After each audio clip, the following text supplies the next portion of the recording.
So let's see what happens. All right. Let's start it, guys. So first things first. Hi guys, this is Jesse from Raw and Roasted with Ryan again. We are a little late on the live stream. Sorry guys, we were trying to figure things out. This is freshly new to us, so it's a brand new concept of everything. We are now available on Facebook and YouTube and Twitch for live every Monday and Sunday from 9 p.m. to about 10:30 p.m. Eastern Standard Time. So we're going to get the show started, and we got a special guest here today too, but we'll get into that in just a second. Oh, that's not, oh crap. There we go. So first things first is we have an amazing guest today from We the Family music label, an independent label. So none of those big hierarchy bullshit. They're very down to earth when it comes down to talking and music and everything like that. And I've gotten to know a lot of them. And today we are lucky to have Shanell Nicole. Welcome. What's up? Thank y'all for having me. Thank y'all. And first things first, how you doing today? Doing pretty good. I'm doing pretty good. I actually just finished cooking right before I do this interview. What were you cooking? I made some fried pork chops, macaroni and cheese, and mashed potatoes. Nice. Oh, nice. That's some Southern food right there. That's yeah. I miss that because I went to Tennessee like a year ago, and I just miss all the food there. It was just so good. Oh yeah. In comparison to here, it's miles away. But first things first, I wanted to ask you because the reason I know you is through Trap and through We the Family. When did you? I believe it was 7 years ago that you officially met Trap and started doing music videos as Wanda, right? And the Timmy Turner videos. Yeah, so we actually didn't meet 7 years ago. Actually, the first time meeting honestly was 2 years ago. But we've known each other that long. When we did Timmy Turner, I actually just kind of volunteered for the spot. It was a guy from back home that just put out a Facebook post like, "Hey, does anybody want to do some acting in a series I'm doing?" And I'm like, "Well, I like to act, so I'll volunteer." And I showed up to the set. And I was given the script, like right then. They wanted us to rap the lyrics to how he rapped. And I was like, who is this? Because I can't rap like this. Like, you want me to mouth the words? But we have fun on set filming. And then from that, like, Timmy Turner just blew up and we got a lot of love. And he reached out to everybody. So that was my first encounter. Like, Okay. And so when so then how did you guys do the filming of the videos if you just met so how did that work then? Did you guys do like separate scenes at separate times? So we're talking about so Timmy Turner, when the first part, that was all shot in North Carolina. Okay. The first Timmy Turners was all shot in North Carolina. So the more recent Timmy Turners, I flew down here 2 years ago. Flew down here and we shot the rest of the Timmy Turner and then went back at home. And then we continue on when I moved down here. Okay. Mm-hmm. And do you like it better than North Carolina, Mississippi? Do I like it better than North Carolina? For right now, I'm going to say no. But I do like it down here. I'm going to say no. It's more relaxed, though. So I do appreciate that. Like, it's relaxed. The police not tripping down here. As long as you buying the law, it seemed like. You know, it's relaxed. It's laid back. I do like that. As far as the activities, I mean, it ain't... I'm not going to say there's not much to do. I just got to go find it. But they both home, though. So... Okay. Ryan, I know you had a few questions lined up. If you want to... So Shanell, you rap, correct? Mm-hmm. What is your when you're sitting down and you want to write a new song? What are things that motivate you or inspire you to get to that place where the lyrics come to you? Like, what's your process like? My process, to be honest, I like to be in solitude. For real. I Yeah. like to be in solitude. I like to be in my own zone, and I'll search through some beats. I'll search through some beats, and whatever beat kind of grab me a bit, I'm going from there. And normally, when the beat grab me, it's easy for me to write to it. But otherwise, I do like to pull from like just past experiences. I do like to pull from just whatever I may have feel. It might not even be current. It might be a past time. But I like to pull from that because I feel like those are the best songs when you can relate to it and when you can feel Definitely. something from it. Definitely. Which that's the majority of your Sis project, right? Which that's how a majority of those songs came to fruition, right? Yes, every song really came from somewhere. Every song meant something. They're all true story songs. One song I wanted to note was the last one, the Letter to Your Father. Mhm. I'm guessing he has passed, right? No, no, he's Oh, okay. incarcerated. Oh, okay. Mhm. So how long has he been incarcerated? Whew. My pops has been incarcerated now. Um, we're gonna go, let's see, 15, 16, 17, maybe 16, 17 years. Okay. And Yeah. how has that been? Like, how was the beginning of that? Like how was the process of adjusting to that and everything? Um, so in the beginning, see, my parents had me when they were really young. Like, I'm talking like 15, 16. Okay. So, um, the process, I mean, he tried to be a father in the beginning, but it didn't work out. It just didn't work out. So I really didn't know my pops like that for a while. You're talking about getting to elementary, middle school. I didn't know him for a while, but I know I had this longing for him. I know how I felt not having a father and certain Right. things you grow up dealing with, going into being from a child to a young woman to an adult, certain things that impacts you by not having a father, you know. So I did, he did come back in my life when I was about like 12, 13.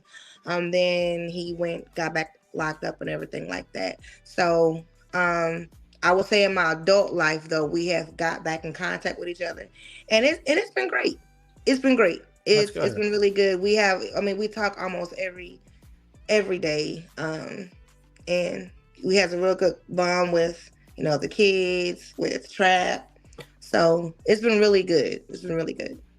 That's good. And is he in Mississippi or is he in a different No, state? he's back in North Carolina. North Carolina. Okay. Hmm.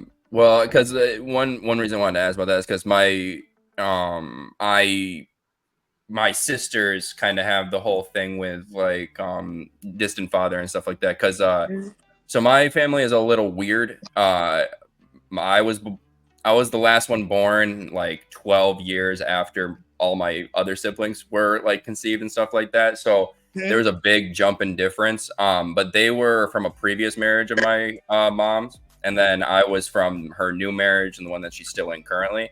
And Hmm. so their father was in the military and everything, and so they had to deal with him not being there at certain times and stuff like that when they were growing up and whatever. And so I've seen it how like sometimes it's affected them in certain ways. So I wanted to see from another person's perspective and stuff. Even though I know it's definitely not the same situation, but Yeah, definitely similar feelings in the heart. You know what I mean? But definitely.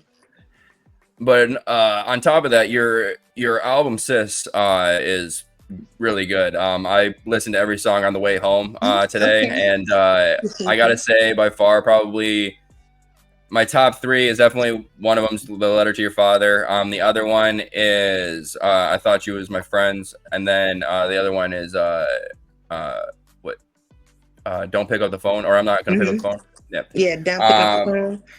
yeah, those you went a little deeper in like your lyricism. I felt like in compared to like the first couple songs and stuff like that. So I got Yeah. to see like you more in a range, and I like that a lot. I hope to see a Okay. lot more of that stuff coming out. And I know people around definitely feel the same way too. I know I've been seeing you pumping out content like crazy for your freestyles and everything like Yeah. that. How long does it usually take you to do you? Because I know it's not off the dome. How long does it take you to usually jot down your freestyles? Oh man. So for real, it just depends on the freestyle. For real. Cause I don't wrote to freestyles like, man, I ain't a fan of this beat, but the song is popping, so I'm right to it, you know. But it just depends. In the beginning, it just took me a long time. I'm not even gonna hold you. So I would say it depends. I'm gonna give it a couple hours. I'm gonna give it a couple hours to a day. Only because for real, I do have this mode with I am very. I think I care about what I say. You know, in the music industry with women, I feel like we get critiqued a lot. I feel like we're under the microscope a lot. More, you know, more stricter. We gotta look a certain way, behave a certain way, and we better learn how to rap. You better not just be saying no ABC stuff on this record, you know. So I get caught up in that sometimes. Like, man, whatever I say, it's got to be fire. I can't come out here sounding crazy. So sometimes I might let that get the best of me a bit, but I would say like a day. A couple hours to a day. So I kind of just actually want to pivot because of what you just said about how like some like ridiculous lyrics that you hear people come out with and stuff like that for music and stuff. Have you guys, either of you, I mean, nobody pays attention to Drake Bell anymore, but do you guys remember Drake Bell from Drake and Josh, right? Yeah. Yep. Okay. Mm-hmm. You know how he still makes music, right? No. Oh, I didn't know. I didn't know what that I meant. just heard it guys some time. Okay, so I got a video for you fucking guys. Oh my god. I Okay. literally I do not know. I showed this to my wife and I said I don't know if this is a joke or not. Like I really don't. It seems like something SNL would have came out with like as like one of like their fake advertisements or fake songs and stuff like that. Yeah. And you'll know what I mean when you see it. Hang on a second. Let me turn off the music real quick.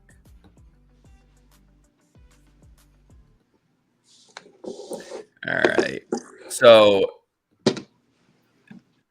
this song is called By the Ocean. Okay? Okay. So just put that into your head. Before I play it, just By the Ocean. Think what it's going to be about, okay? Think what it's going to be about. All right. I'm thinking of oceans. By the ocean. Here we go. All right. So. Oh, this is cool. Oh, it is. I get to see it. Here we go, guys. This is By the Ocean by Drake Bell. 24 carats makes you my bunny. Heard you catch one of these with honey. Well, that's good cause I got no money. Like Philly, I'm always sunny. Spent my last dollar on this bus to the beach. Brought my hand sanitizer and a bottle of bleach. Suntan lotion. What? By the ocean. Speed on slow motion. Then I stop. And the beat just goes, got sand on my toes and my Cheerios. I got popcorn, bubble gum, and a hit song on the radio. And I don't understand why the lifeguard's mad, he's furious. Why so serious? Spent my last dollar on this bus to the beach. Brought my hand sanitizer and a bottle of bleach. Suntan lotion by the ocean. Dancing in my Speedo slow motion. Then I stop. This is crazy. So random. Why a bottle of beer? It is. Everything is random. It's literally the most random piece of music I've ever seen someone come out with, where it's like there's no concept, there's no anything. It's just random words that rhyme. Yeah, I definitely got that. Hammocks and margaritas. Senoritas in Adidas, banana hammocks and margaritas. Spent my last dollar on this bus to the beach. Brought my hand sanitizer and a bottle of bleach. Cops are always This is crazy. Are you gonna make us listen to the whole thing, Jesse? I'll stop it. But yes, Drake need to yeah, chill out. I think we He got need the to point chill there. out. yeah. He's having too But much fun. there's people like that makes millions of dollars and they make crap like that. Yeah. And it blows my mind. It That's really just being a does. Yeah. celebrity. Yeah. You know? I think, I guess we should consider that fun rap. You know, I guess that's the market for it, fun rap. I know, because I I know that guess man not serious. So, he can't be. no, It makes me think that he might be back on drugs, but I don't know. I'm not gonna make any speculations. But to continue on, Ryan, I know you had some more questions. The last one was about your writing process. Is freestyling? So I'm a guitar player. So you know, I feel like whatever instrument you are, whether you're a vocalist, a lyricist, guitar player, bass player, whatever it is, you kind of have a different preference for certain things and how you like to perform. And as a lyricist and a rapper, what is your favorite like thing to do? Is it the recording process? Is it freestyling? Is it like what is? I guess my question is like, as a rapper, like, what's your favorite part about being a rapper? my favorite part about being a rapper is for real when that song is finished. So after the When that mixing and song is mastering process, finished and you get to hear what you put together. You Yeah. get to hear, okay, that because you get to hear those ad libs. You get to hear the bass drop. When you put that work all together, and I go to the car and I play it, like that's when I'm like, yeah, like I did that. Yeah, That's the part I'm waiting on. Like the writing process sometimes can be stressful, especially if I have like a writer's block or something, or it's taking a while for me to get to my bars. It can be stressful trying to figure it out. Like Trap, he does the engineering on my stuff, but I try to figure it out because I want to learn that part as well. Um, and but when I finally master that thing and I get to hit it in the car and I get the yeah, you know what I'm saying? Like my friends that hit me up or people on social media, hey girl, like I heard that song that was fire. Like that's the best part. Like, oh, they heard what I had in my mind. I took something out my mind and you can hear it. You can hear what was playing in here. absolutely. It's got to be, and that's something that I love so much about being a musician is, I tell my guys this all the time. We are creating a piece of art, we're creating something that other people have never heard before ever. Mm-hmm. The way that there's beats that are similar and there's many songs that are the same chord progression and whatnot, but the way that you put your touch on it is something that people have never heard before. I think that that's like the most magical part about it. Yeah. Appreciate that. Appreciate it. I like that. I like the feedback of people say, oh, that's something different. Because I don't want to sound like Right. somebody. I Exactly. want you to be I want to be recognized. Like I know her. Like she got her own thing. She ain't biting, she ain't copying, she don't sound familiar. I can't get that somewhere else. Yeah. That's a golden ticket for me. So let me ask you both then. With that,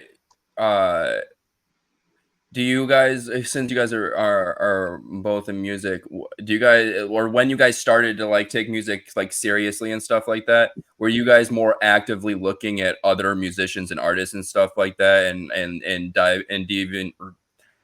diving deeper into like other artists that you hadn't thought about and stuff like that, to just like either get inspirations from different places or just to, like you said before, see if there's any reoccurring like ideas that you have already written down that you don't want to repeat or go over, or you wanted something to sound different compared to how someone else perceived something or said something? Is that something that you guys went through?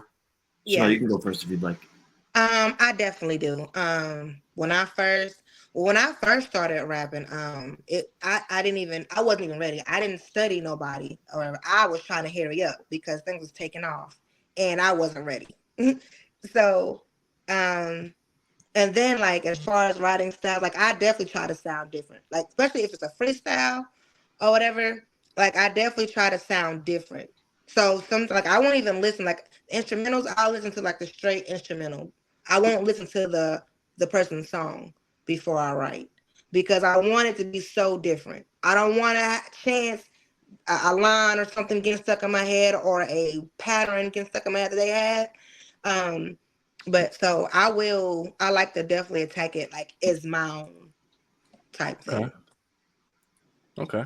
I feel similar. For me, the way that when I came up playing guitar and learning guitar, I felt like I had definitely role models and influences of styles that I gravitated more towards. Like I feel like if I were to say like what my background of guitar is, it would be like the blues and like blues rock, and then throughout playing and learning more on guitar, what I found was the more that I learned, like more songs that I learned from different artists, you learn different techniques and different styles that you can pull out of that, and then you can put it in your pocket. And I think what, like for me, the way that I try and get a different sound is I can take bits and pieces of different styles that I've learned from studying, so many different great artists, and then my interpretation of it, my mix of it, is like my sound. Does that make sense? Yeah, that makes sense. And with music for both of you, do you think it's also like a form of therapy for you guys as well, especially when it comes to writing and stuff? 100,000%. For sure. Yeah. For sure. There's times where you might can't express words in a conversation you can express in a song. Right. A song can make you feel things that just sometimes a conversation or words can't. It's just so definitely therapeutic. Definitely. And for everyone, what's your favorite, or what, not favorite, but what's the song that you can like you think of in your head when it comes to like something that push your emotions like to the brink where like you didn't think a song could do that before? Like an actual another person's song? Yeah, like the first like it can be one that you heard when you were a child or something like that. Like the first thing that like made you like, That's a hard question. It is a hard question. There's so many. I mean, I can go first. So like for instance, for me, one of the this is such a silly thing, but Ain't No Mountain High Enough. I used to listen to that on repeat as a kid and stuff like that. My mom was big into oldies and just listening to that type of stuff. She's also a huge Jimmy Buffett fan, so I also listened to that a lot growing up. And so one thing I'm glad I didn't get my dad's musical interest, because he's just only country and he doesn't like anything else. My mom is more all around, so I've gotten more of my taste from her and her music and stuff. But I'd have to say Ain't No Mountain High Enough was one of those ones that I can definitely look back to and be like, that I listen to music a lot more because that song made me dance and move around and stuff like that with my mom as a kid and stuff, where other songs might not get you to dance and stuff, or especially when you're a kid and you're nervous and anxious little boy like I was, it can be a little nerve-wracking and stuff like that when it comes to that. But what about you guys? If I had an all-time song, it's going to have to be Human Nature by Michael Jackson. Great song. That is a great song. I love that song. Yeah, my grandpa was a DJ, so as a young kid, I was in the clubs with him, and the oldies they play of Michael Jackson. But something about Human Nature. It's something about Human Nature. It just do something for me. It's a real it's like a real feel good song. It's a real feel good song. Well, yeah, I mean, I was talking to now it's like probably like 8 episodes ago, but I was talking with another artist just about Michael Jackson in general, and that like nobody can touch him as a stage presence when it comes to. Ooh, did we lose her? We have lost our guest. Hang on a second. I was just looking through my playlist because I don't know a song, man. It's hard for me to put one. It depends hard on about what, I mean, one thing. I think I already know the song for you, because it was one that we watched like repeatedly, like him do it. It's one of Vaughn's. Stevie Ray. Yeah, it's one of his songs. I forgot what one it was, but it was one that we kept watching him do over and over again. Probably, yeah, maybe Voodoo Child, but that wasn't like that's just because it's kick ass. Oh yeah. You know, like it touched me in a way like that hyped me up, like that was awesome.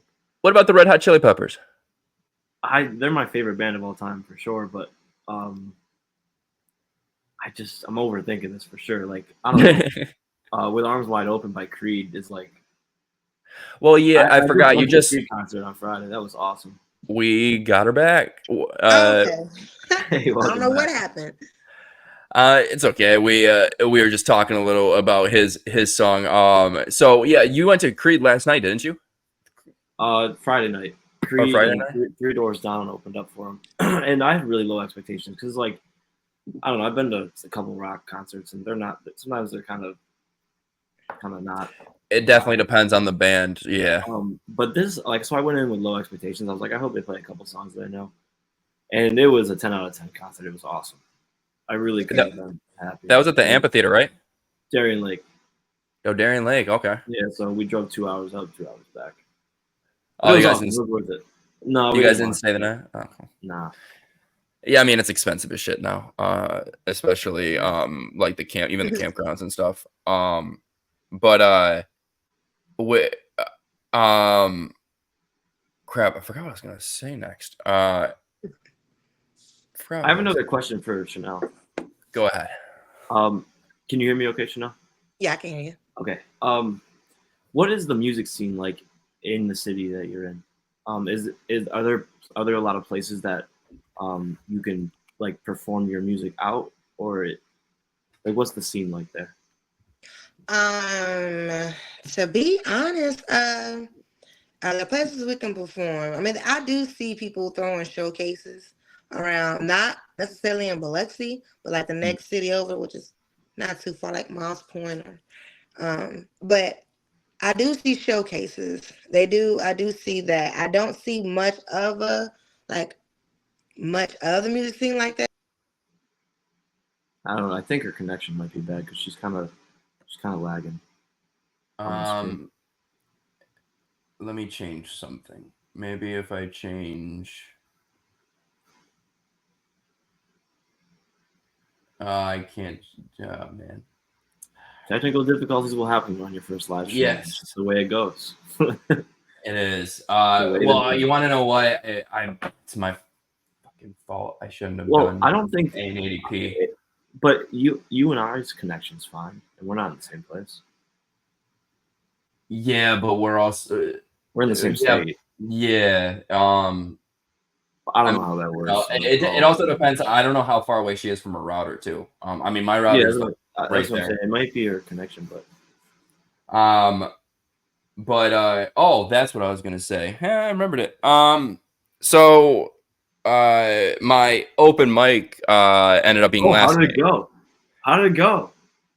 It did not go well. Did you bomb? Did you burn in flames? It did not go well. Yeah, I did. It's not supposed to. I did very, very well. So this is what happened. Well, there's a couple of different reasons why it didn't go well. One, I smoked right before going on stage. Ooh, 2, they had me go early and not at my time.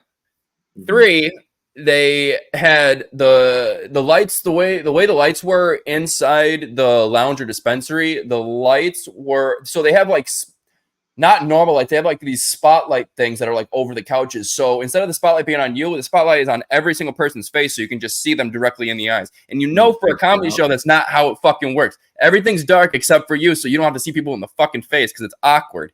And also, that's part of it, you know. Like, that is something you have to like grow into because every place is different. But wait, let me ask you real quick. Was this just an open mic for stand-up comedy alone? No, it was for music and everything as well.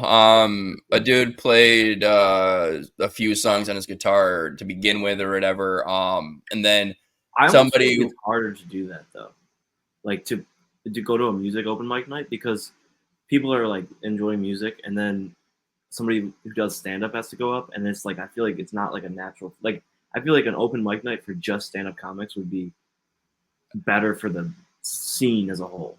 So I would say, when it comes to weed dispensaries, I feel like music for open mics is easier. Only because when you think of smoking, you think of listening to music. Like it's just like it goes hand in hand. Comedy is 100% better when people are drunk. That's why you need to be at a fucking place where that's part of the reasons why they serve alcohol at comedy clubs. Is to loosen people up. So how did it go?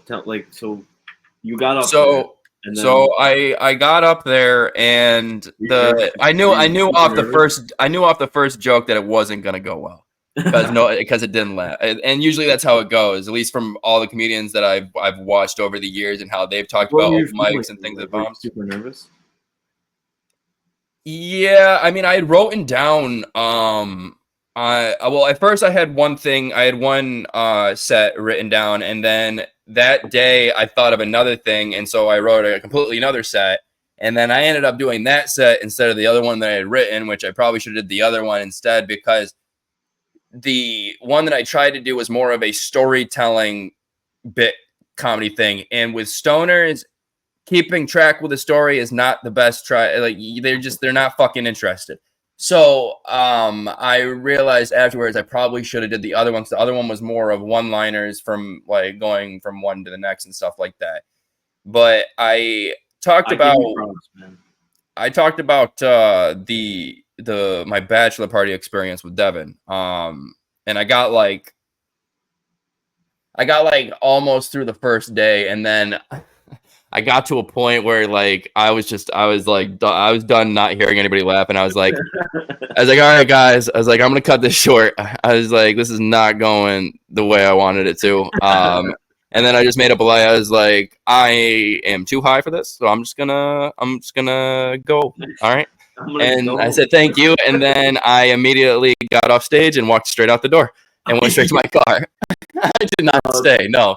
And then I was sitting there like brewing in my car, and the security guard came afterwards, and he was like, he like knocked on my window, and he was like, are you okay? You ran out of there pretty fast. I was like,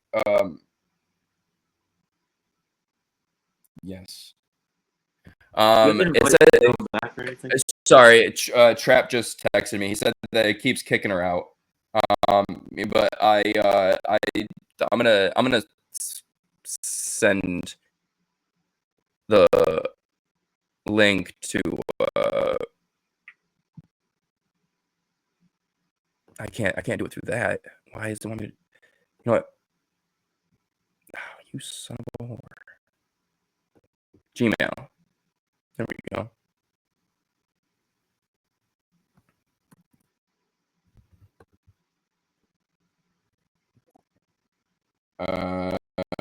Okay. Sorry, guys. I'm just trying to get this back on track.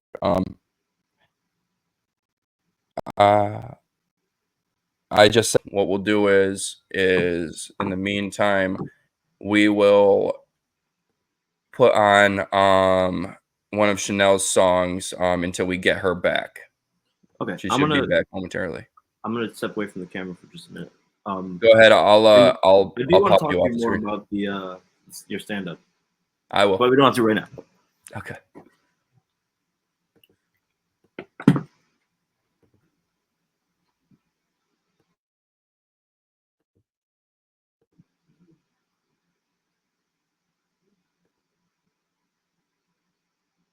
Okay. Let's get this going. Sorry, people.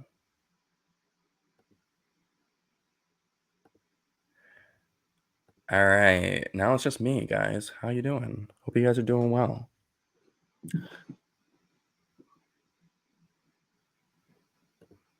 Here we go. Let's do.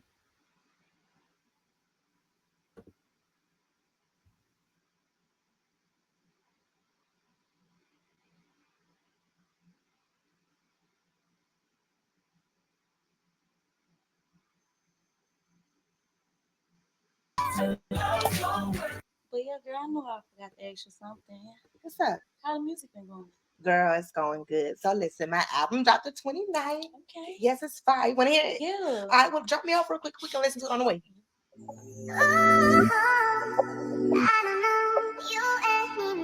I don't know you. Ever since you walked out that door. but I thought I did. I thought it was better than that, but I guess not.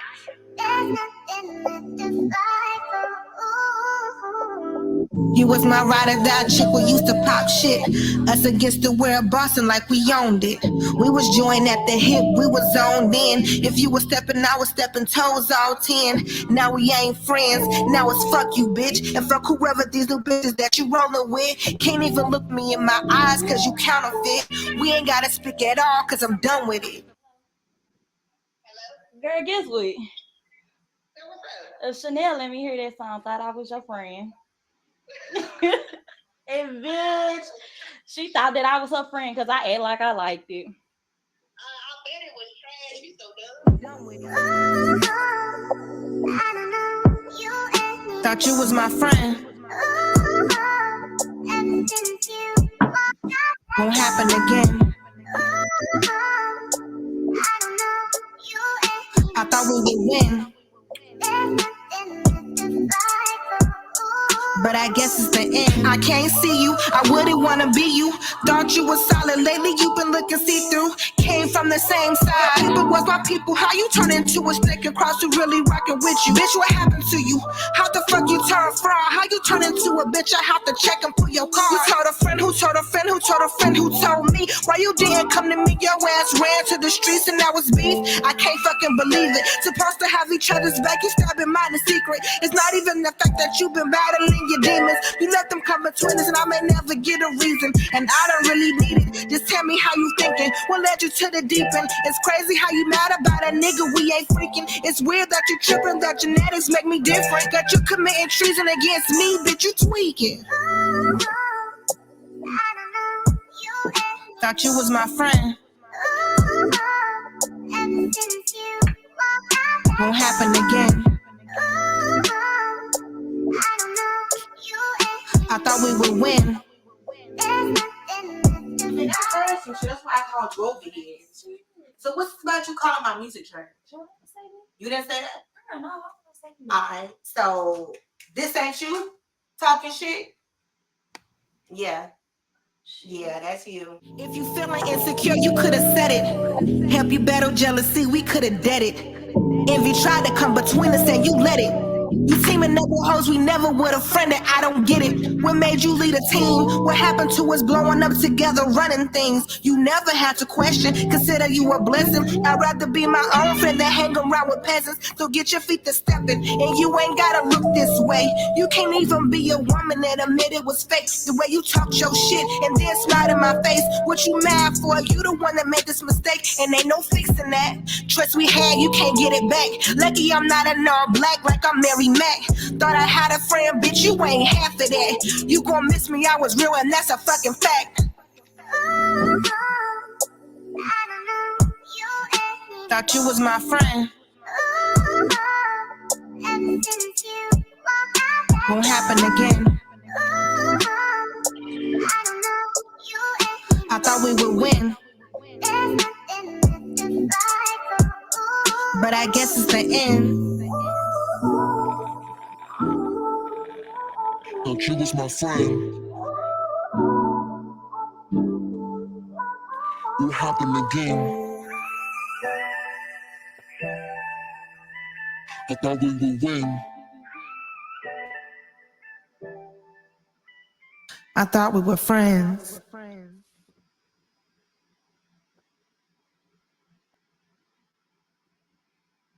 That was cool. I like that. Yeah, and she is still, I think, working on getting back here. So Is I it guess a I'll just. connection thing? No, it said it kept kicking her. Like it didn't say because of connection. So I sent him a different link. Ooh. Okay. Shit.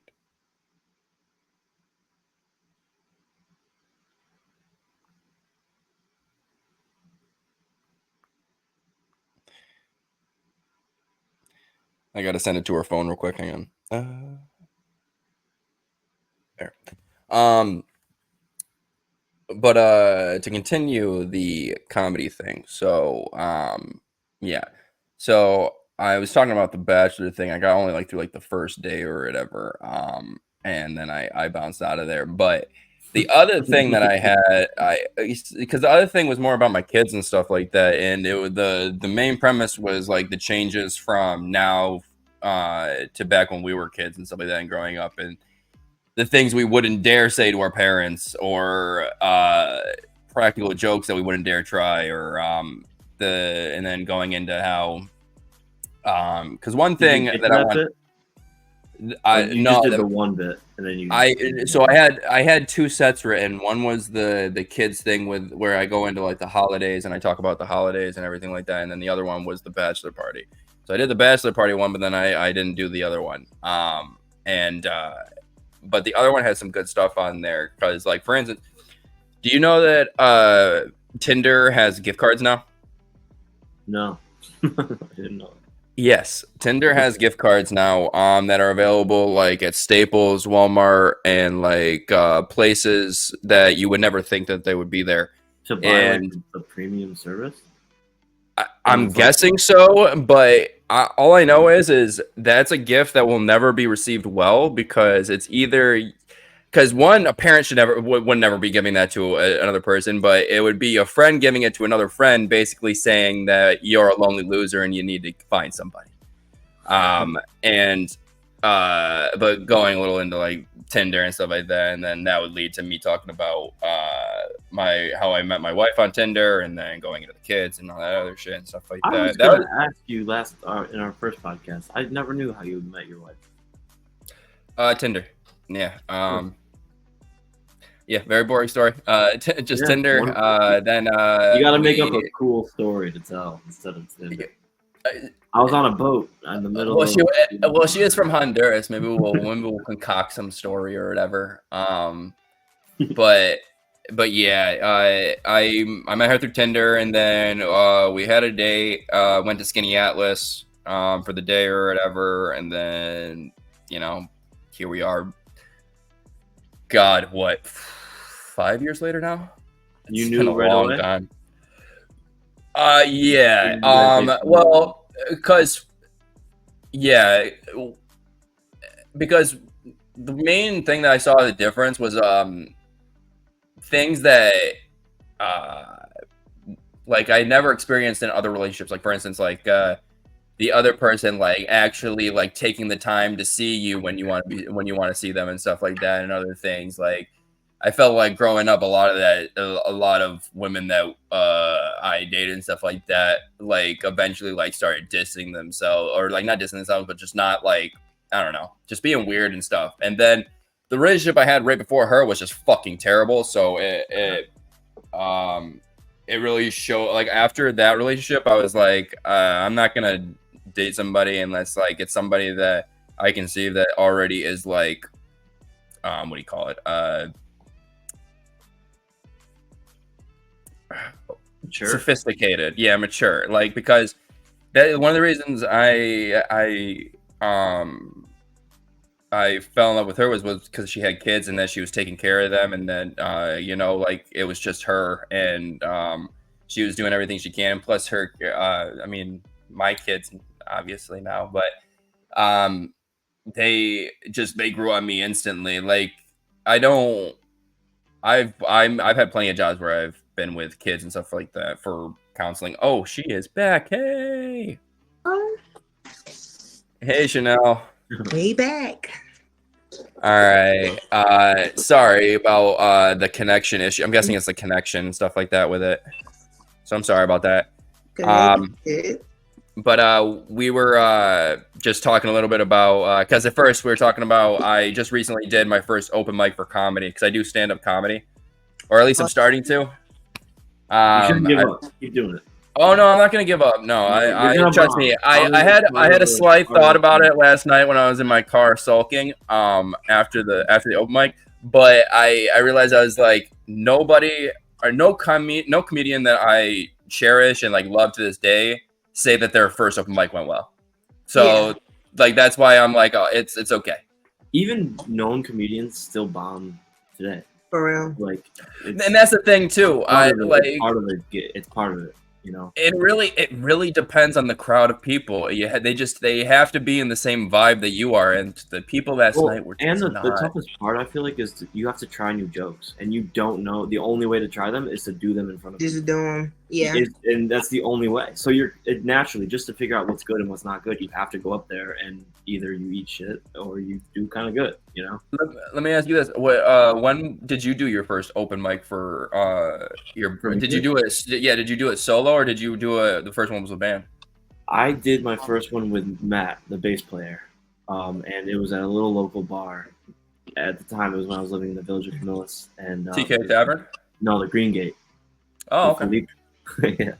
Okay. And I remember it was I think 6 years ago probably now, and I remember being so nervous. It was like the most nerve-wracking thing ever to get up in front of people and play guitar. But yeah, it gets easier every time, and I feel like now it's like I do open mic nights around Syracuse and everything, and I don't really get that nervous anymore. It's like I'm just kind of like it's just. I was gonna say one thing. One thing that was a big thing last night was my hands were shaking. For a guitarist, how did you deal with that for your first open mic and the shakes and stuff like? Because there's no dealing with it. You know, like for me, it was like, okay, I played, I think my first time, probably 3 songs tops. And by the third song, I feel like they're like, all right, like I'm kind of settled into this. But the first 2, your anxiety's going, your adrenaline's kicked in, like you're heightened, you know? So there's no way to deal with it. Agreed. Like, again, like I used to be an amateur kickboxer, so it's like doing that too. It's like you're nervous. Right. You can't settle. I always forget that because it's been a while since I mean your last fight that you had, and I think you've now since retired, right? Yeah, I still train, I teach, but I'm probably never gonna compete again. It's not worth it to me. I miss it to death. You know, I really miss it. But like I'm turning 28 soon, and like a concussion is just really not what I need. I'm not gonna go pro. You know, I'm not gonna be a pro fighter. I'm not gonna make money from it. So there's really not a need for me to do it. I gotta suppress my ego and be like, all right. I feel that. Shanell, I know after talking to Famous Rico and Trev, I know that they've done some live shows. Have you done any live performances yourself? Yeah, I have. I've done my first performance actually in Lexington, North Carolina, and it was at a club. It was a smaller club, but it was thick in there. My dad showed up. I had 2 of my best friends, and my best friend's dad, they showed up. And I was really nervous. I was not, I mean, I felt like I wasn't ready. I feel like I looked the part, but I think during that time, it was like, I had started rapping, and I did a cipher. I made my own cipher in North Carolina. And then I didn't expect that cipher to take off the way it did. I thought it was gonna be like a local thing, but it actually went up. And so I was getting asked, "Hey, come perform here." Came perform. I'm like, y'all, I don't even have a song. Like I didn't even have a count of bars or anything. I was like, oh, I am behind. Like, oh, I'm kind of dope for it. I need to go ahead and do this. So I actually performed, I would say a month later, and I was so nervous. I'm not even gonna lie. Yeah. I was so nervous. I had to take a couple shots to kind of get the jitters off, you know. And mind you, like the songs I rap, like my dad is in the crowd, and it's like, I'm grown, but it's like, you know, you say something in front of your pops. But it turned out so good, for real. I'm not even gonna lie. Like it turned no one didn't even tell me how to perform. I didn't even know how to perform. I didn't know you're not supposed to say every word of the freaking song to control your breath. I didn't know So you want to know what? I'll condone you for doing that, because one thing that pisses me off is when rappers do live performances and then they say like one every 50 words, and it's like them just walking around the stage. Like like, and I hate these rappers, but Lil Pump, G-Eazy, and all these other people, they do all the same shit and stuff like that. Like that's Mhm. why. Ryan, did you go to Lil Wayne when he performed at OTC? I did. That was a terrible concert, and I Oh, love man. Lil Wayne. I wanted to like it so much. Okay. Mhm. Why did you think was it terrible because he was late and then he only did like No. okay. No, it's like, and I guess Lil Wayne is. I heard this just the other day that Lil Wayne is known for that. Like he posted a video because he was really upset that he didn't get picked for the Super Bowl this year. It's in New Orleans, his hometown, and I guess it's because of his like live. He doesn't do well live. He doesn't do good live performances. I think it has something to do with like his energy or like I feel like he gets like a majority of his mojo when he's just in the booth itself, not when he's on stage. He's one of the greatest of all time. Like no doubt about it. It was really awesome to see him live. Like that alone was like I definitely don't regret going. I just wish like he was more lit up there. Yeah, I agree with that. But he's also at a community college in the middle of nowhere, so I get it. Yeah, and I that's why I didn't knock him for being late. I was like, I mean, you're coming through Syracuse. Our roads are so fucking shitty. I imagine it took you an extra fucking hour and a half to get here. But one thing I couldn't believe was how short he was actually. Like I was almost as tall as him, and I wasn't on the stage, and that was weird. You're probably taller than Lil Wayne. Oh, way taller. He is so. I actually couldn't believe how short he was. He's borderline. Well, okay, yeah, I get that. Like mine. We look eye to eye at each other. But yeah, Lil Wayne, that performance wasn't the greatest. But yeah, there's just some rappers that are not. Don't perform well and stuff like that. And you were even saying with Creed, you weren't expecting. Is a little on the louder side. Maybe it's because of how close you have it. I was just playing. Yeah, that's better. It was starting to. I feel like distort a little bit. Okay, my bad. But you were saying with Creed last night, like you weren't expecting, or not last night, but 2 nights ago, you weren't expecting too much and stuff like that, and they blew you away. Like one band I can think of was like Shinedown. Shinedown, when they went to the fairgrounds the first time, blew my fucking mind. They sounded exactly like they do on soundtrack. It was the first time that I'd ever seen someone live that actually sounded exactly like them. Yeah, I saw them last year too. Oh, you did? Were they at the fair? No, they went to the amphitheater, but I'm not a big Shinedown fan. I wasn't all that impressed. Yeah, it is a particular taste. I get that. I'm sorry. Did you have more to say, Jesse? No, go ahead. I was about to say before you got cut off. I think we were talking about the music scene in Mississippi, and I think you're right in the middle. But are there a lot of places like you said? There's some showcases around that you hear about. Yeah, I see people throwing showcases. Like I do see clubs that have open mic nights. You can go perform. So I do see that. It's more of a it's more of a rhythm and blues vibe down here. That's awesome. It's real more of a blues vibe down here. What's about? You do see it a lot. You see a lot of entertainers come down as well. So it's a bit, but it's a bit of more of a relaxed side, I would say. So I can understand the rhythm blues vibe. It's more of a relaxed vibe down here. And is your goal? Is it to more so produce and drop music, or is it more to get to a point where you're like doing performances on stage and like getting on bigger and bigger stage and climbing that way? I mean, they kind of go hand in hand, honestly. But yeah, they do. I honestly, how I feel about my music, I enjoy making it. Yeah, I really enjoy making it. And so my goal is to really just get it out there and receive whatever comes back for me. Whether that be small town or a huge stage. The joy in it comes from somebody listening to it and feeling from it. Yeah, to be honest. That's what it's all about. So that's really the goal here. To make timeless work, not quantity. Years from now, I want people to say like, "Oh, that song was dope," and not just I was a fad, I was a trend. Yeah. Right, and it's also nice for your kids because I forgot how many kids do you have? 6. 6. So I knew it was a high number. I didn't want to guess. But with having 6 kids, it's also nice and Ryan down the road for you as well, like to have music that then you can show your kids down the road and stuff like that, and have them listen to and stuff and get their Yeah. opinions on it too as well. Because what's the oldest age that you have? 15. 15. And are they into like the rap music and stuff like that, or are they into different genres? So she listens to it a little bit. She's more, I feel like, more on the pop and Not Taylor Swift, I hope. yeah. I wouldn't say Taylor Swift, but she might throw some Taylor Swift in there. Like, Okay.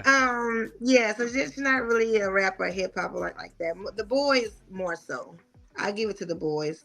The girls not so much. More of R&B and a pop type of vibe for them. But they do listen to my music. They will, like, I let them hear some of the music. They'll like, that's not it. They're honest with me.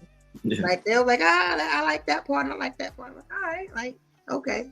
But they're my biggest supporters though. So I do love when they listen to my music. I'm guessing there's a few songs that you keep out of ways from them. Like for instance, the one with you and Trap. Yeah, we keep it out the way. Yeah, I was gonna say, yeah. We keep those out the way. It's so funny to hear that because my pops heard it one time. Like, he listened to my album. He was like, "That I heard it one time. I don't ever want to hear that song again." But great job, you I guys. couldn't Like, imagine my parents hearing that about. Oh my god. Yeah. I mean, at least he didn't say it was a terrible song, right? Yeah, he said, "I love the song. It's just who's saying it. It's just who's saying the words." So I'm like, I get it. It's funny. But I love that my family, they are supportive no matter of the song. Like they get it. You know, it's a song. So it's more funny for us. And with your album, Sis, because I listened to the intro, so I get a little bit of like what you're trying to conceptualize across the album. But if you can go like a little bit into depth about Sis and what it stands for and everything like that for everyone. Okay, so SIS stands for She Is Shanell. But and also I had a thing like She Is, and the S stood for the first letter would be S. So it'd be like She Is Sensual, She Is Seductive, or whatever the case may be. But for Sis, the whole project for real is about bringing back unity to sisterhood. I do feel like womanhood and sisterhood, we've came a bit far from it as women. You know, it's a lot of cattiness. It's a lot of bullying. I feel like it's a lot of selfishness. It's not a lot of consideration amongst women. And so, sis, like I wanted to bring forward like I'm your sis. Like, girl, we don't gotta do none of that. Like, well, let's bring back womanhood and empower each other again. You know what I'm saying? So that's what sis is all about. It's about women coming together, feeling empowered, like bringing back that sisterly love again and getting out of this cattiness and this brattiness that I feel like has came across. Yeah, and I mean, a big result of that is social media, you know, everyone's comparing themselves to, you know, another person and everything like that. And the amount, Ryan can speak to this for Instagram, because you probably are still following a good amount of people from our high school, right? Yeah. Well, I actually just not that long ago went through a big unfollow streak. If I hadn't talked to somebody in like a couple of years, I'm like, I don't know why we even follow each other. I did that. I just cleaned out my. So I haven't done that yet. So like I'm still seeing Sydney De Palma stuff, Hannah Snow, like dropping full names. Do it. Oh, sorry, my bad. We're live. Whatever. But like just other people, and them taking like pictures all across the world and stuff like that on fancy beaches and stuff like that. And it's just I can understand, like, I mean, I'm able to withhold, like, you know, not caring about that stuff, but I can see how other people can like be like, why don't I have that? Like, why am I not there? All this other stuff. Kind of like an existential crisis. Like, yeah, because you said you like to act and stuff. And I know Trapp told me that you have done some other acting. He said in some movies. So I did some extra work. Like my first time acting was I did some extra work on this show called gosh, it was on Fox. I'm gonna get it in a minute, but they filmed in Concord, North Carolina. I did some extra work on there, and that was actually pretty fun. Is it a show that's still currently on? Or? It's not currently on because it was like a limited thing. I can't remember what it's called at the moment. I'm having a brain fart, but that was my first time like being like acting and to be serious. Like we on a set and you got to be a certain way because it was Fox. But I mean, I've done some acting as far as like around my local area. Like there's people, filmmakers, cameramen that have done stuff, and I've done in there. I've acted in their series. Is that pretty frequent like over there? Like people doing consistent like film projects and stuff? Because that's something yes. I mean, the only thing Charlotte is really good. Okay, because the only thing we see over here is they just within the last, I want to say 3 years, came out with a production company that's now like centered in a city that's close to Syracuse, and they are doing like extra work and stuff like that too. So like I did extra work on I don't know if you know this, Ryan. I did extra work on The Binge, the first one. Okay. That was on Hulu because they filmed that all in here or whatever. And you said you were an extra in that? Yeah, I was an extra in if you watch the movie, there's the big party at the end where there's just a crap ton of people.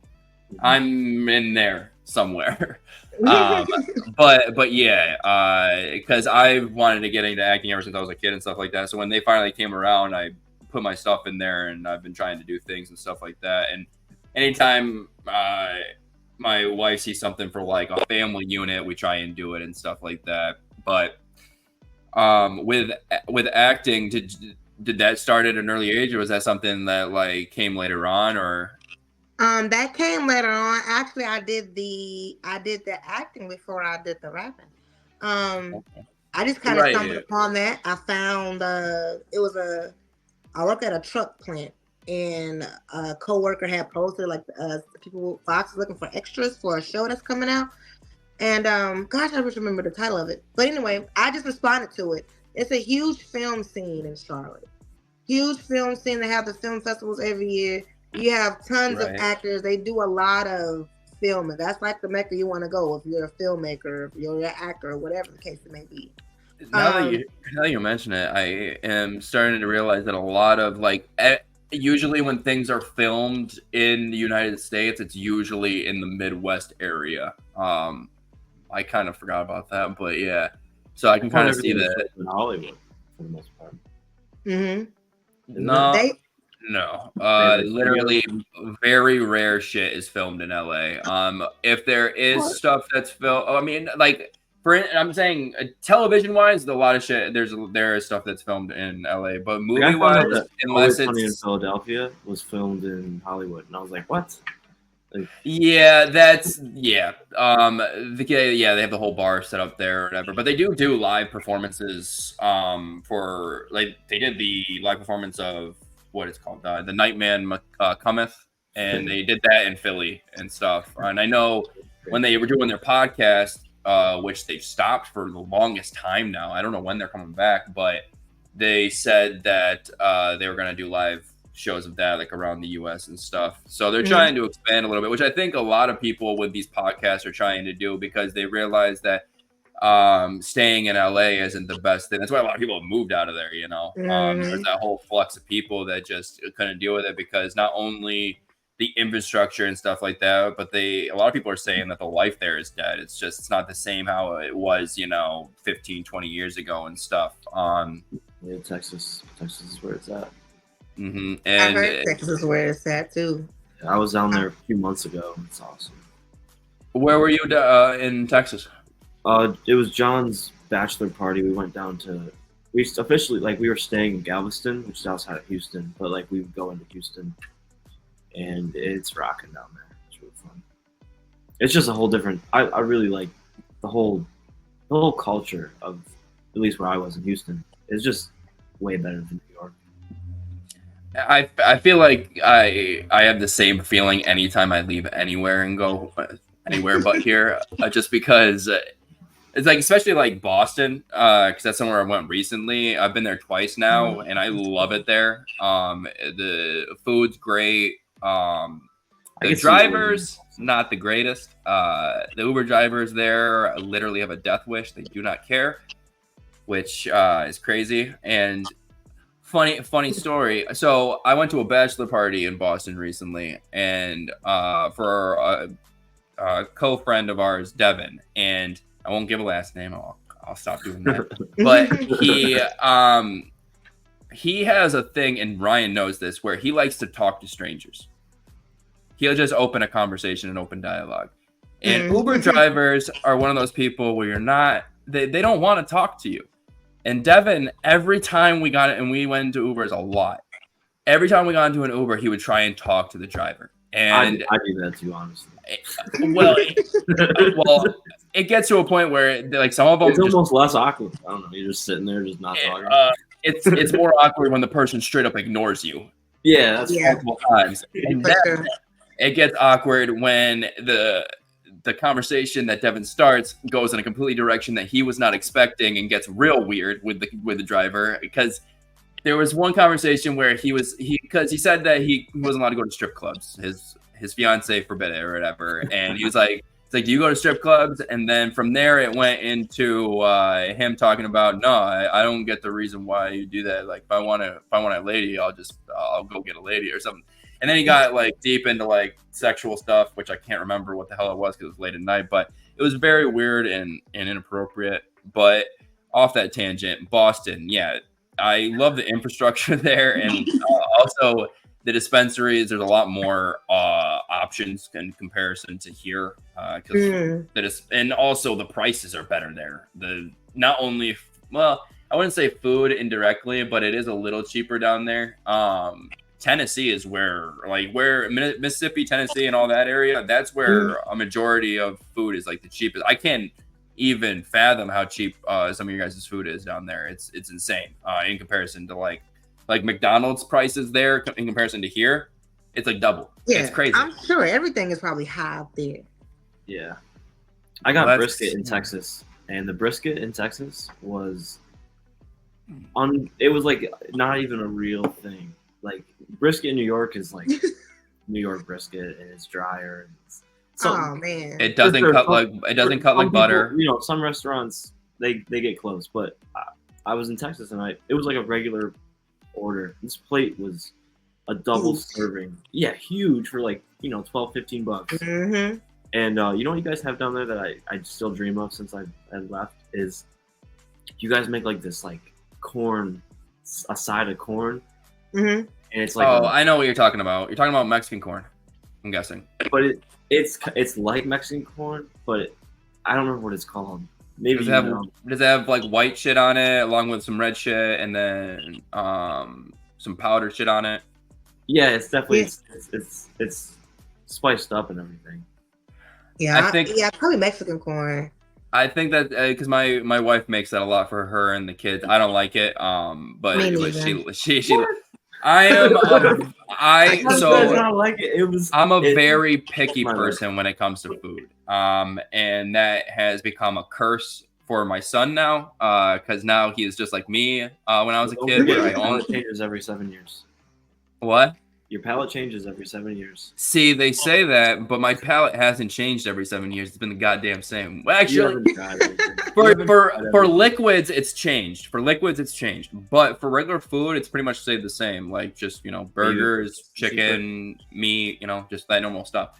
But my son only eats dinosaur chicken nuggets. That's like universally like the only thing he likes. That and fries, and then he likes like mac and cheese and like some of the simpler kid stuff, but he'll get with it. Hopefully. I mean, my daughter, she'll try anything. Like she'll see something and be like, "Oh, can I try it?" Him on the other hand, not the same. But she's older and way more mature than him, even though they're only like a year and a half apart. But to go back onto your music and everything. So are you working on currently a new album or project? I am. I'm working on a new album. So I haven't even named it or anything yet. I've been looking. I started writing some songs. I do feel like a elevation with this project versus the first one. The first one, I really love that project because it's raw. I feel like it's raw. It's the beginning, and it's like so. This one is like I felt elevated. I've been more strategic on my bars and beat making because I still want to show that range. I've actually experimented with singing as well. That's one thing I was gonna ask because I know you like. I mean, not like full singing, but you had some singing, like some somewhat like non-rapping, parts and verses in some of your songs. But with the new project, are you planning to well, one thing I wanted to ask are you having any features from any of the other people from We the Fam on the new album? Or are you planning on doing that? I probably will. I probably will. The first one I tried to make it have no features on it so you can just have me, you know who I am. But the second one, I'm diving way more into my creativity. Like I'm experimenting with different kind of beats, not just I love like Detroit beats. Like those are like beats I just gravitate to for whatever reason. But I'm experimenting with more like different genres of music. Like I said, singing. And so I want to dive into that creative bag and see what I can pull out. So yeah, I probably am going to see like more features. I actually got like 2 songs that I want Rico and Pace on. I think they will sound really good. So I'll plan on it. This project will be more creative. See what I can pull out. Okay. And with your first album, who were you the one who made the beats? No, I did not. Those were either Lil C or Heartless beats that I used. Because one thing I want to say is the beats on your first album were killer. I loved every single one of the beats. That was one. So one thing that like I've realized from like the people that I've listened to and stuff like that is if the beat is done well enough, the lyrics come easier and stuff, and it makes it sound a lot better. I mean, not necessarily for all artists. I mean, there's plenty of artists where they have killer beats, but their lyrics are trash. Right. Like Lil Pump, those type of people. But with your with the way that so with your next project, are you going to be still outsourcing, or because I know you said you were experimenting with beat making yourself, so are you going to be doing like purely produced solo songs where it's just going to be your beat, your voice and everything like that, or are you still going to outsource that? I think I'm going to more so I'm trying to outsource least as possible. So like I said, the 2 people that I normally use are Lil C or Heartless. So I'm going to be more, less outsourcing as possible, just so I can keep that originality there, and then I think that rawness there. So yeah. Okay. And is there going to be any country songs ever? Because I know everybody. I know Famous Rico told me he was working on one. And he already came out with it. I already yeah, it's really good. It's really good. I like it a lot. And you want to know what? It's weird, but his voice sounds really good with country music, and I don't think he expected that, to be honest. Yeah. But yeah, are you gonna be doing? Are you thinking, because you said you're experimenting with singing, so are you gonna experiment with a little bit of country? That I don't know. I do want to, because I do listen to all different kind of genres of music. I do want to. And I said, I think I'm gonna start with like this freestyle just to kind of dibble into it. The freestyles, I put my effort into it. I don't put my all in it as an original song. Original song, I'm gonna go smash. I'm gonna make sure those bars straight. My freestyle, like they still gonna be hitting. But I said, I can't remember his name, but it's called Last Night. The song is called Last Night. I think his name's like Morgan or something like that. Something with an M. But I'm gonna try to do a freestyle of that to see how I feel about it. So I'm not against it. But the singing that I do want to dabble into is more of a like a R&B and like a neo soul, trap soul type of vibe. Okay. So we're gonna see. I've got a couple of songs down there that I've already started working on. I've just been tweaking. Um, I'm trying to get more knowledgeable as far as like engineering my own voice as well, like trying to tweak it. So I haven't quite got there yet. I'm on YouTube University right now, just trying to figure it out. And You and me we'll trap. both. You and me both. There's a great I don't know who you watch on YouTube, but there's a great channel on there. It's called The Band Guide, and Okay.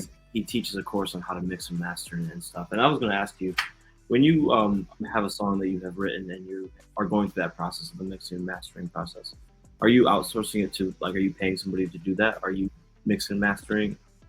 Nope, Trap does it all. Oh wow, very impressive.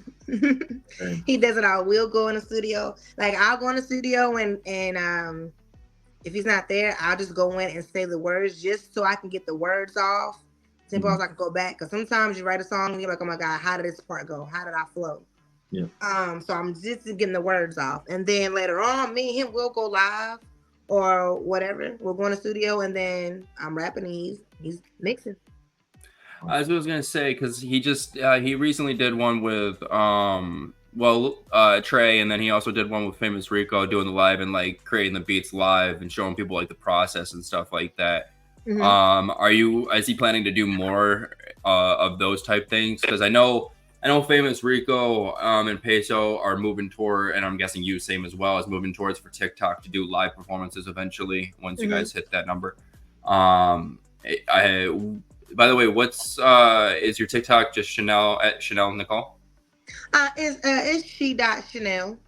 It's Okay. she.Shanell across everywhere except for YouTube. Shanell Nicole on YouTube for my music. But everywhere else is she.Shanell. And I want to make sure I'm not spelling your name wrong. It's Shanelle, correct? No E at the end. Okay. So just like this? Boom. Yep. Okay. Just like that.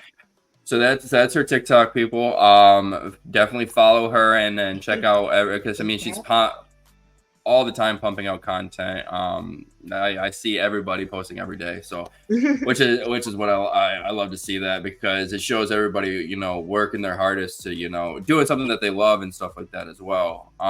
Which I mean, technology has done a lot of bad things for us, but I think it's also helped us achieve better outcomes when it comes to hobbies and interests of ours, like outside and stuff. For sure. I mean, not only music, but with these streamers and the gamers and stuff like that, and how esports is now a curriculum in school and stuff like that. It's just the whole. Yeah, West Genesee has it now, which is insane.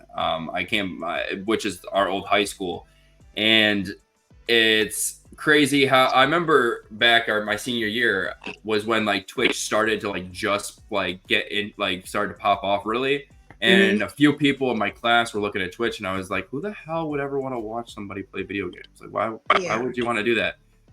Shoot, 4 years later. I tried being a streamer because I was like, all right, everyone's popping off when I try. And then I remember. and then it just I realized that it takes a lot of work and stuff like that when it comes to streaming, and even these podcasts and stuff like that just take a lot of work with editing and stuff like that. It is almost like a second job, even though it's doing something you like and something that you don't mind doing. It does take time, and I know, like especially for you guys, the learning process has probably been super extensive and and long, and I know you guys probably aren't as satisfied with where you guys are right now, but you guys are both. I've seen plenty of your performances on Facebook and stuff like that, Ryan, and you're doing great and stuff like that. You've really come a long way since since the first time I heard you play the guitar back, like when you were living at John's and stuff, it's just, it's changed a long way. Yeah, for sure. And Shanell, I mean, cause I went and did a deep dive into your music, and I've seen how you progress and stuff like that. So, it just shows that, practice does make perfect when it comes to this stuff. not everybody is given, the golden goose when it comes to music or skill and stuff like that. Sometimes you got to work at it. Yeah. No doubt. But so we're down to the last 10 minutes now. One thing I wanted to do towards the end was do a question for everybody. So the first question I have, which I'm putting it up on the banner here, is Have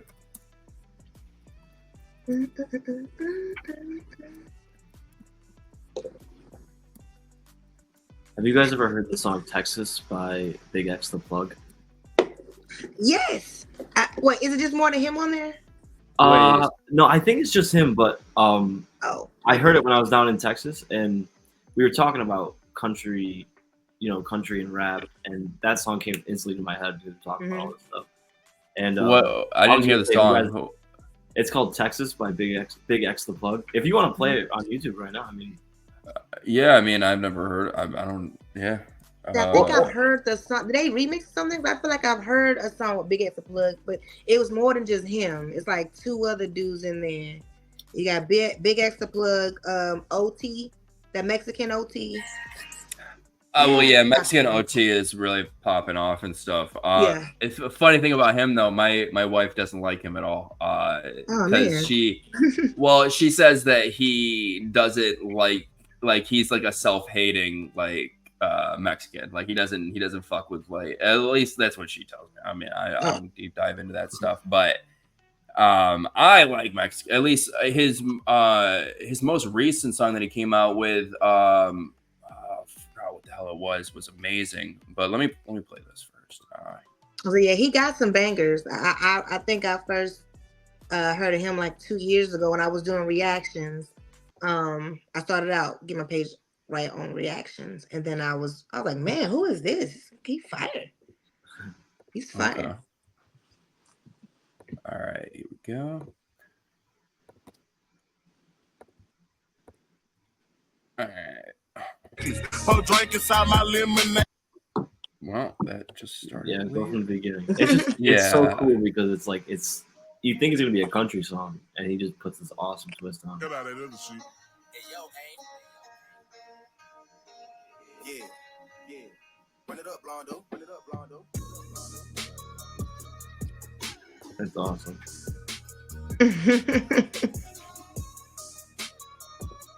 Okay, the beat. Hey, bitch, I'm from Texas, where we should ride in swangers and put diamonds in our niggas. Drink inside my lemonade. I have heard this before now. See, I come from the D where we got checks and we be flexing. If you ain't from my state, then you should know don't fuck with Texas. Hey, we always strap, we keep our weapons. My mama from the 8, she slowed it down for me at 7. Used to think Pepsi was the guy before he went to heaven. I knew what pushing P was before Gunna even said it. Hey, she zero top me. Damn, 47 million views. Oh, I can't believe I haven't seen this. Yeah, I haven't seen either, but I definitely heard the song on the radio. Yeah, this is the most Texas song ever. It's awesome. Wow. I'll have to actually look more into him. But first, he's good. First question I have for both of you, with you guys both being musical artists. If you could work with any artist, dead or living, who would it be? Ooh. As in work, you mean like make a song with, or like? Yes, yeah, make a song with, and it can be something where, and if it can be either something where you already have something and you would rather that you have an idea of somebody that you would love to have on a current song that you have, or it can be someone that you wanted to work with and start something completely from scratch. Man, I have like two, so I gotta pick my number one. Well, this person is still living. So to be honest, I would say I would like to do a record with Lil' Kim. And it's because, I mean, for one, for the longest, I look like the older version of Lil' Kim. But for two, like Lil' Kim was a staple for women in hip hop as far as rapping. You know, she came out fire. She came out unapologetic. She came out of who she was. You know what I'm saying? Like, And I love that. So I would think I would pay homage and do a record with Lil Kim. Well, Lil Kim is, I mean, I wouldn't even say just for women, but in hip hop in general, she's definitely an icon in general. I mean, you can ask any rapper in the game and they'll give praise to Lil Kim. But what about you, Ryan? I gotta go with Jimi Hendrix, man. Ooh, that's a good one. It would blow. It could be a bad song, and it would be the biggest song ever because he's been dead for so long. Well, that and also, I remember hearing somebody say that when I think it was either Eddie Van Halen or somebody else, when they first saw Jimi Hendrix play, they like thought to themselves, like, what am I doing? Like, what have I been doing?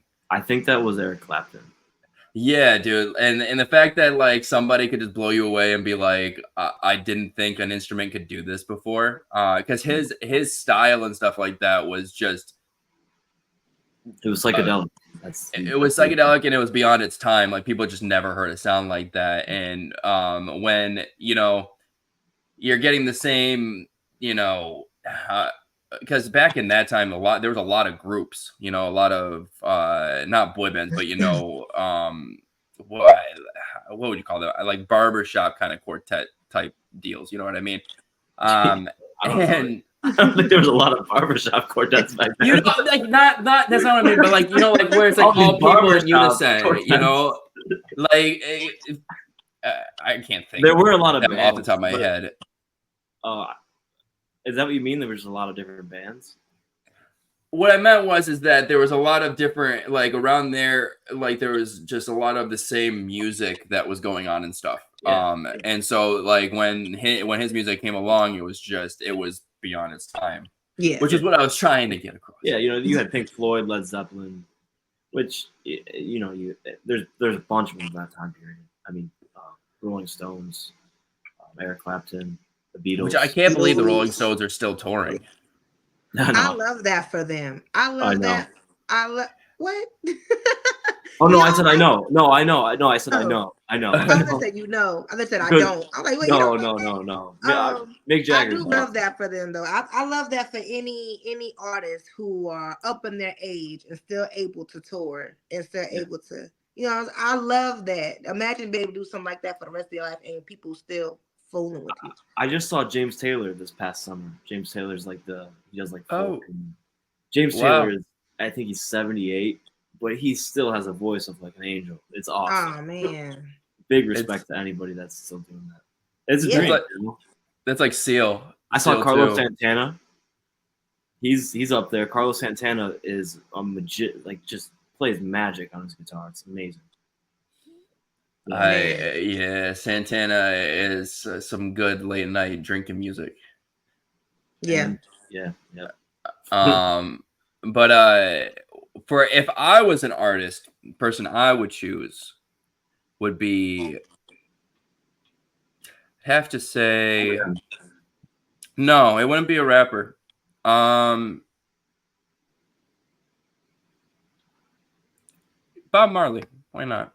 You're gonna do a reggae song? Yeah, I wouldn't, because I've been getting into reggae. There's one specific, his biggest song was One Day. I can't think of his name off the top of my head. It's a long name. But he also did a remix with the same song One Day with Akon, and it was beautiful.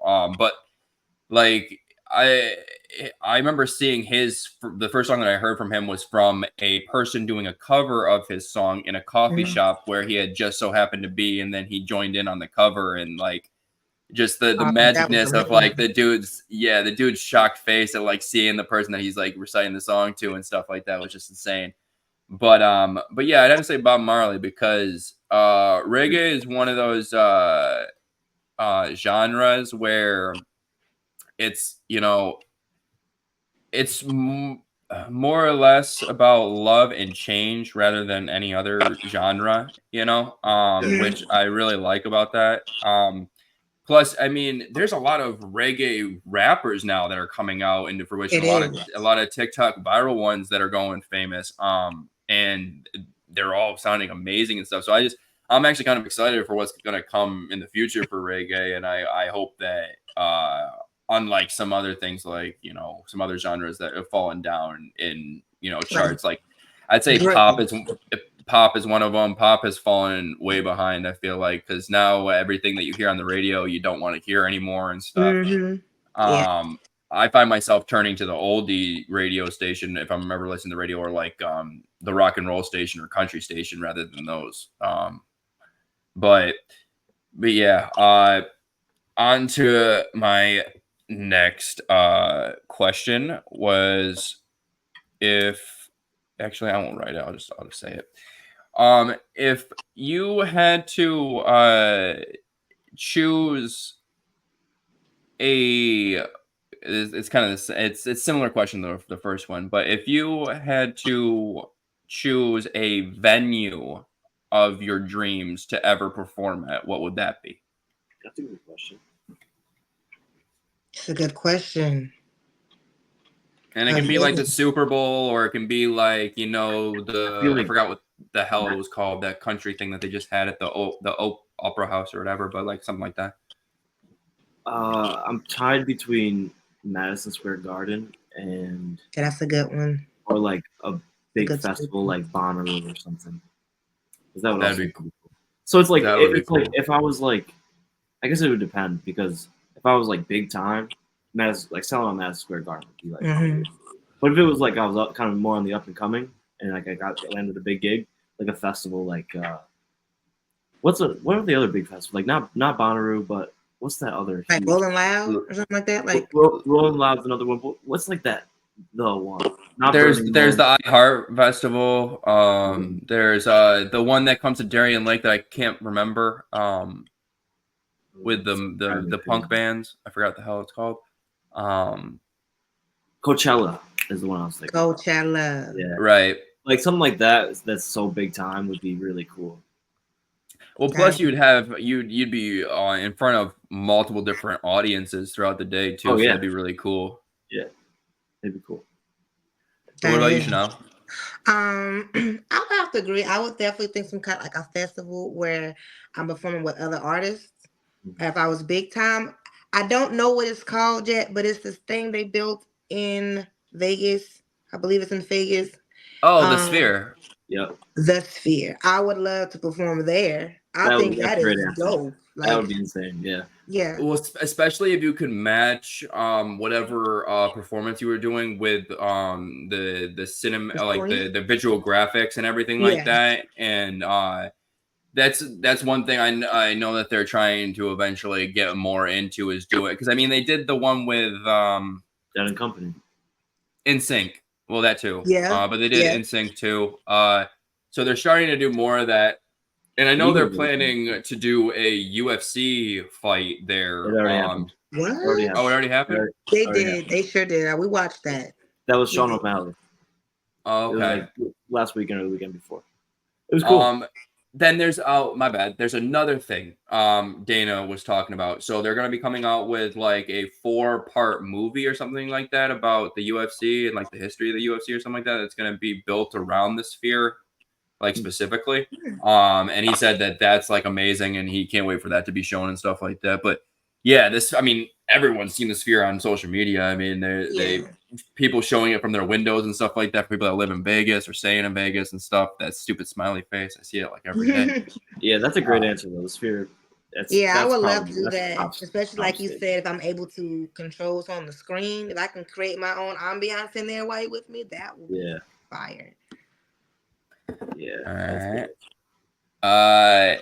Well, so we are running a little short on time, so we're gonna have to cut off the questions there, Shanell. Okay. I did want to put up so for Instagram, what's your handle as well?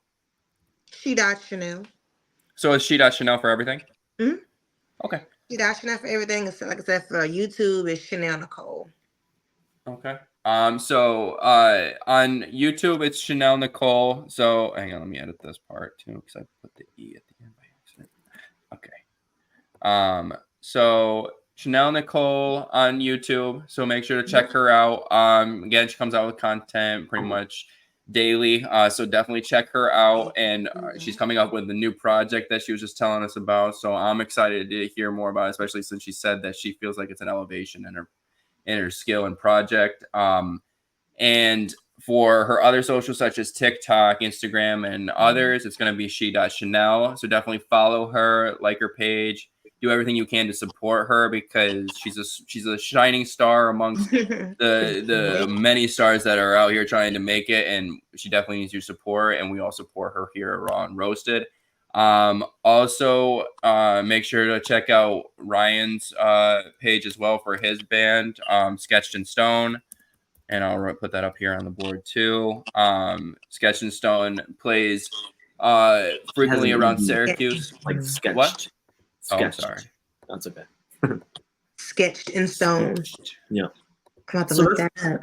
That's our cover band. So that's just us playing like local, gigs and stuff. And then the band that I'm writing music with, we don't have any socials or anything yet, but it's called Calling Cards. And we're gonna work on. We're probably gonna. Our goal is to drop our first single by the end of this year, and then we'll get all those things established. But it's not quite. And are you guys planning on? Or do you guys have a platform in mind of where you guys are gonna put that up?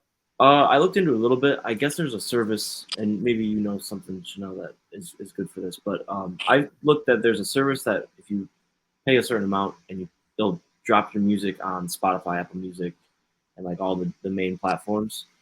If we didn't do that and go on the main platforms, it'd probably be SoundCloud or YouTube. Mm-hmm. But yeah, Shanell, where would you recommend a band that's starting out to drop music?